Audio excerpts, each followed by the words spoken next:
that self-judgment. But yeah, I would really encourage anyone in their journey of discovering love to understand how important it is to trust your feelings. Like, you know what love is. Even if you don't know, you know.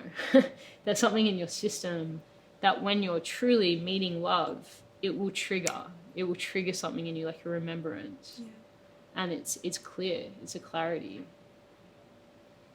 So if it's as simple as just tuning back into that which you already are, besides also like continuing to choose it and building that connection and relationship with your heart and continuing just to build on that muscle memory or the remembrance of what you already are, how can people do that so it is simple for them?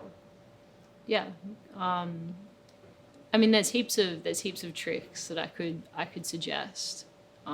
If you just want to think about it in day-to-day life, the first would be to start playing with the frame of that choice that you're making in all moments, and just asking yourself that question: am I choosing love or am I choosing fear right now?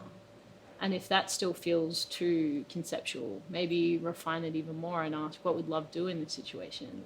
How would love look? How would love move through the space? What would love say? And I think just that lens of awareness is going to start facilitating you to make more loving choices. Doesn't mean it's always easy. Like, just like training for a marathon, if you've never gone for a run in your life before, it's not easy to go for that first run. It's hard. It's really hard. And you're going to want to quit. And you're going to want to come up with all the reasons why you shouldn't have to go for the run. And that's the battle that you're going to have with your ego that, you know, bless the ego, is trying to keep you in a place of safety. It's trying to keep you in a place of familiarity. Love can be really scary. Like, I don't know if you guys or you've ever had a crazy romance where you're falling so hard in love.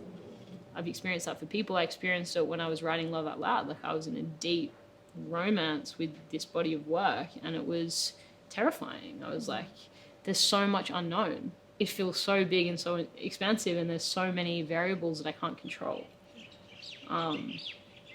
But that we need that in order to grow. We need that to become more of ourselves, because your conscious mind is 10% of what is navigating your experience. How are you going to access that other 90% of who you are? Is you need to actually surrender and trust into something that's bigger than you. And fear won't allow you to do that. Fear's objective is the opposite. It's to keep you constrained and confined and safe. The word insecurity actually means within your security. So that's why we develop these insecurities of like, So huge. Yeah, it's keeping us in a state of safety and sameness. And we think that they're truths. Like, if we tell ourselves, I'm not beautiful or I'm not good enough for the person that I love or whatever it is, that's actually just a defense in your subconscious mind that's scared to lean in to the possibility of, well, what if I am? Yeah. Who would I be? How would my life change if I was to actually receive that?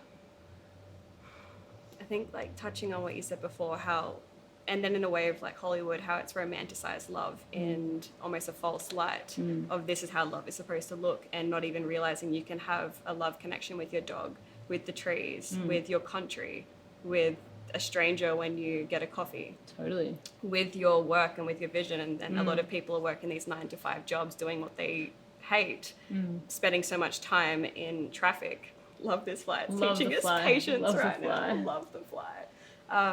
But realizing love is in every single moment. And sometimes all you need is that perspective switch to actually realize that that's a thing. And that love isn't just 4 letters that is, and you can't even explain love entirely. Like, you've done a really, really, really good job at it so far. But 4 letters of this vibration and frequency, which is the opposite to fear, another 4-letter word that we've created our own perceptions of. Yeah.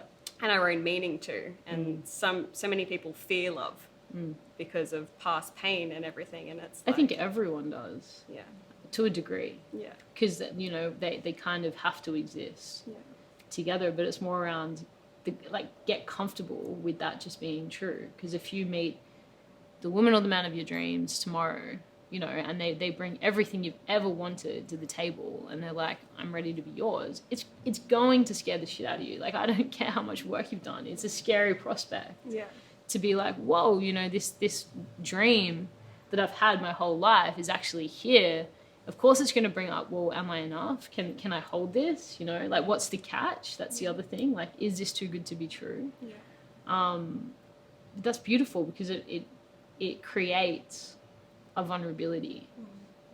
And I think in that vulnerability of, like, if you're madly in love with someone and you can share those fears together, there's so much vulnerability in that it can create a very deep connection and a deep understanding of one another and the paths that you've walked as individuals. So learning to not sort of resent the fact that fear is there and just be vulnerable in that fear.